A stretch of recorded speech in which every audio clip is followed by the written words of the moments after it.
Hello guys, welcome to Mittal law lectures. हम आज इस वीडियो में बात करेंगे कि क्रिमिनल प्रोसीजर कोड 1973 के अंदर क्या प्रोविजंस दी गई हैं free legal aid to poor persons के लिए।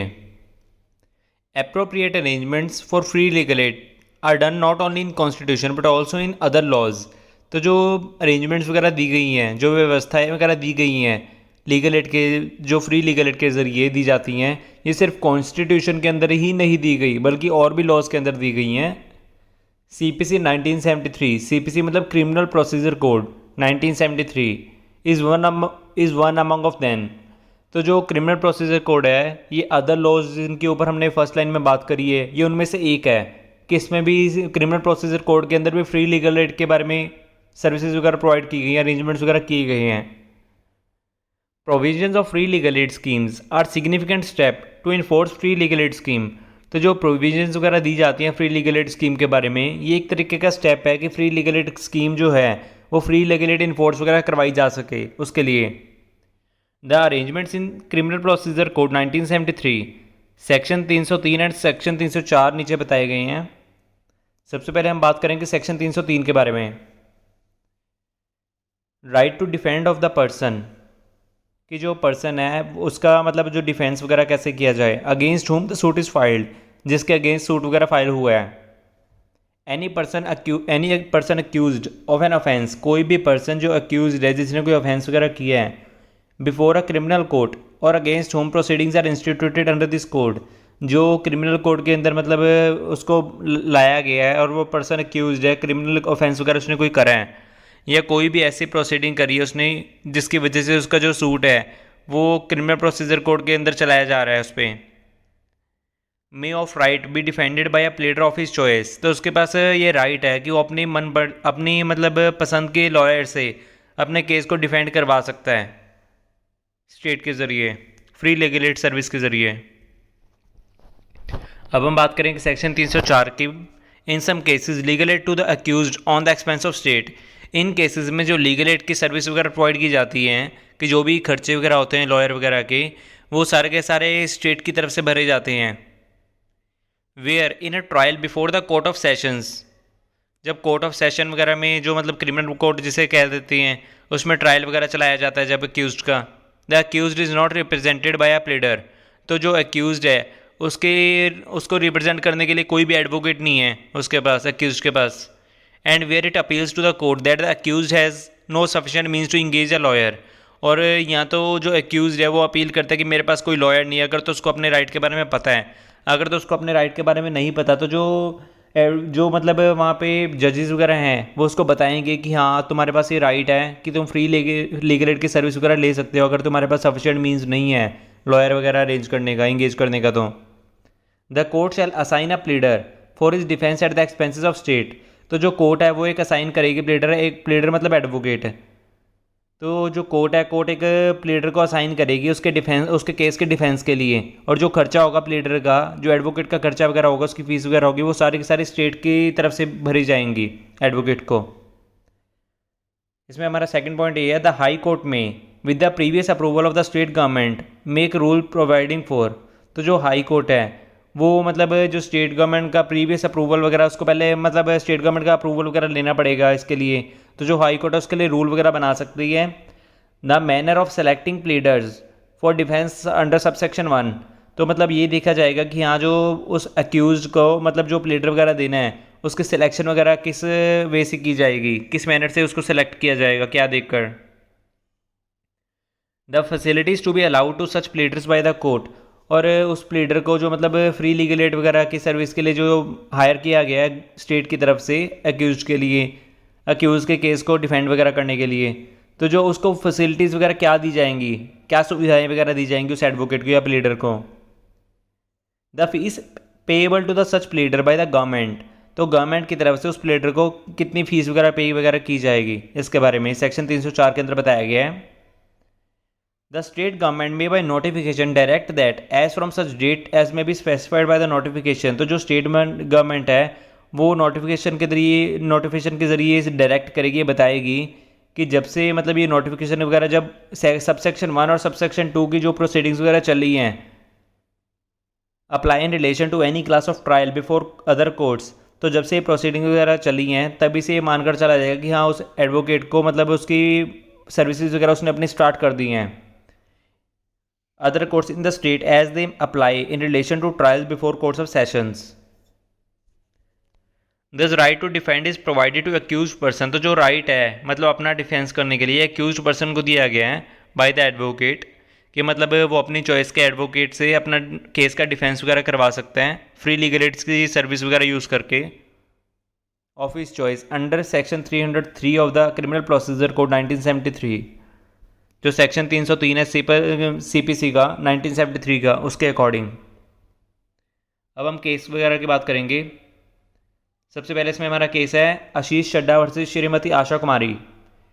It has been held that every person has a right to appoint an advocate of his choice under the provisions of section 303 of the criminal procedure code 1973 but where। तो इस case में ये बताया गया हर person के पास right है कि वो अपने मनपसंद का एडवोकेट वगैरह चूज़ कर सकता है अपने केस वगैरह को डिफेंस वगैरह करवाने के लिए, अपने केस के लिए। इसके बारे में प्रोविजंस वगैरह सेक्शन 303 के अंदर दी गई है क्रिमिनल प्रोसीजर कोड 1973 के अंदर। But where an advocate has already been appointed of the applicant. तो अगर कहीं पे ऐसा होता है कि जब कोई ऑलरेडी एडवोकेट उसके लिए अपॉइंट कर दिया गया एप्लीकेंट के लिए, the aim of applicant is to delay the trial of the case, there remains no necessity of appointment of advocates. तो जब जो एप्लीकेंट है उसका मेन एम ये होता है कि हाँ जो ट्रायल वगैरह केस की चल रही है उसको डिले करना, उसको मतलब लंबा खींचना एक तरीके से। तो यहाँ पे कोई भी नेसेसिटी नहीं होती है, कोई ज़रूरी नहीं होता है कि हाँ एडवोकेट के लिए अपॉइंटमेंट वगैरह की जाए। Case Motibai versus state. It has been stated by the Rajasthan High Court that it is the duty of police officer that such right is brought in the knowledge of the accused। तो इस case में ये decision लिया Rajasthan high court ने कि जो police officer की duty मानी जाती है कि हाँ वो अपने जो उसके पास अक्यूज का जो राइट है उसको राइट उसकी नॉलेज के अंदर लेके आया अक्यूज की कि हाँ तुम्हारे पास ये राइट है कि तुम फ्री लीगल एड की सर्विस वगैरह ले सकते हो। अगर तुम अनेबल हो मतलब पेमेंट वगैरह नहीं कर सकते या पॉवर्टी की वजह से या किसी और रीज़न की वजह से एडवोकेट वगैरह नहीं कर सकते तो वो फ्री लीगल एड की सर्विस के बारे में अक्यूज को बताया जा सकता है पुलिस ऑफिसर के जरिए। ये पुलिस ऑफिसर की ड्यूटी मानी जाती है। At the last all these arrangements indicates that every accuse has a legal right to get defended. तो एट द लास्ट यही बात आई है कि हाँ सारी की सारी जो व्यवस्थाएं इसमें की गई अरेंजमेंट्स वगैरह की गई है एक ही तरफ इशारा कर रही हैं कि जो हर अक्यूज़ होता है मतलब जो भी अक्यूज़ वगैरह होते हैं उनका लीगल राइट होता है अपने आप को मतलब डिफेंस वगैरह अपना डिफेंस वगैरह करवाने का अपनी चॉइस के एडवोकेट वगैरह को हायर वगैरह करके, जिसकी फ़ीस वगैरह स्टेट की तरफ से दी जाएगी। But it is to mention here that the provisions of section 303 become successful only.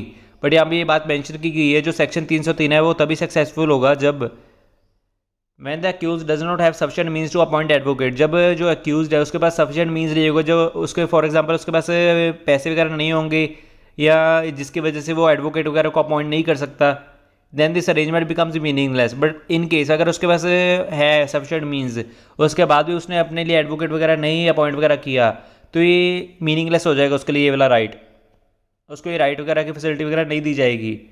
It was supported by the supreme court of USA in the case of Gideon versus Wainwright. तो जो ये statement है इस statement को support किया गया था supreme court जो USA की है उनकी तरफ से गिडेन वर्सेस वेनराइट के केस के अंदर। No arrangement has been done in section 303। कोई भी व्यवस्थाएं वगैरह नहीं की जाएंगी सेक्शन 303 के अंदर about the appointment of advocate, जो एडवोकेट की अपॉइंटमेंट है उसके लिए। And accused can not demand for the appointment of advocate under this section in case of री गोविंद रेड्डी। तो जो अक्यूज़ है वो डिमांड नहीं कर सकता एडवोकेट के अपॉइंटमेंट के लिए इस सेक्शन के अंदर, सेक्शन 303 के अंदर।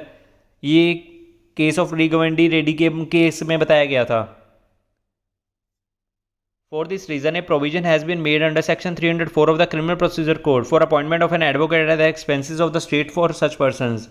तो इसी रीज़न की वजह से एक प्रोविजन वगैरह बनाएगी सेक्शन 304 के अंदर CPC के अंदर क्रिमिनल प्रोसीजर कोड के अंदर फॉर अपॉइंटमेंट एंड एडवोकेट के अपॉइंटमेंट के लिए, और जो उसके खर्चे वगैरह होंगे वो स्टेट की तरफ से दिए जाएंगे। Now the accused is entitled to get appointed an advocate on the expenses of the state. तो जो अक्यूज्ड है उसके पास ये हक है, उसका राइट है ये कि वो एक एडवोकेट वगैरह को अपॉइंट वगैरह कर सकता है स्टेट के एक्सपेंसेस पे। स्टेट उसको खर्चे वगैरह पे करेगी उस एडवोकेट को, फीस वगैरह जो भी होगी litigation expenses. Case Tika versus state of Uttar Pradesh. This right of the accuse is not only during the trial but also exist during the appeal. तो जो अक्यूज का ये वाला राइट है फ्री लीगल एड वगैरह सर्विस वगैरह लेने का राइट है, ये जस्ट ट्रायल पे ही नहीं चलेगा बल्कि अपील के केसेस में भी ये चलता रहेगा। That is at the stage of appeal he may request for free legal assistance. तो ये भी बोल सकते हैं कि हाँ, जब अगर फॉर एग्जांपल बोल सकते हैं अपील के स्टेज पे है तो भी वो रिक्वेस्ट वगैरह कर सकता है फ्री लीगल असिस्टेंस लेने के लिए। Case Hukmaram versus state of Rajasthan. It was said that the right of the accused to get legal aid is not limited to the stage of arrest but continues after bail। अगर इस case में हम ये बता रहे हैं कि हाँ, जो ये राइट है अक्यूज का, ये जो लीगल एड का राइट है उसका लिमिटेड नहीं, मतलब जब तक अरेस्ट नहीं हो रही उसकी तब तक ही लिमिटेड नहीं है, या फॉर एग्जांपल अरेस्ट हो जाती है तभी तक ये राइट लिमिटेड नहीं है, बट कि जब तक बेल वगैरह हो जाती है, बेल होने के बाद भी कंटिन्यू रहेगा उसका लीगल राइट ये वाला। Case Khatri versus State of Bihar. It was decided by the Supreme Court that the right of the accused arises when he is presented before the magistrate first time। तो इस case में supreme court ने ये decision दिया था, जो right है accused का ये तब से स्टार्टिंग हो जाएगी, इसकी राइट की तब से स्टार्ट हो जाएगा, बिगनिंग हो जाएगी इस राइट की जब जो अक्यूज है वो फर्स्ट टाइम मैजिस्ट्रेट के सामने पेश हुआ है। And this right remains till the trial is not complete. और ये राइट तब तक रहेगा जब तक ट्रायल वगैरह कंप्लीट नहीं हो जाता। के Sugriv alias Jagdish versus Shrimati Sushila Bai. Rajasthan high court decided that when a case is come in court. Rajasthan high court ने डिसीजन दिया था जब भी केस वगैरह कोर्ट के अंदर आएगा ऑफ द पुअर पर्सन, गरीब पर्सन का, he should be informed about his right to get free legal aid. तो उसको ये इन्फॉर्म किया जाएगा कि मतलब उसके पास लीगल राइट है उसका, ये क्या वो उसको फ्री लीगल एड वगैरह मिल सकती है, ये उसका लीगल राइट है, उसको इस राइट के बारे में बताया जाएगा, नॉलेज दी जाएगी। Thus proper arrangement are done for poor person for legal aid in CPC 1973। तो ये पूरी की पूरी व्यवस्थाएं वगैरह की गई हैं पुअर पर्सनस के लिए, पुअर पर्सनस को फ्री लीगल एड वगैरह की सर्विस वगैरह प्रोवाइड करने के लिए क्रिमिनल प्रोसीजर कोड 1973 के अंदर। Okay guys, thank you.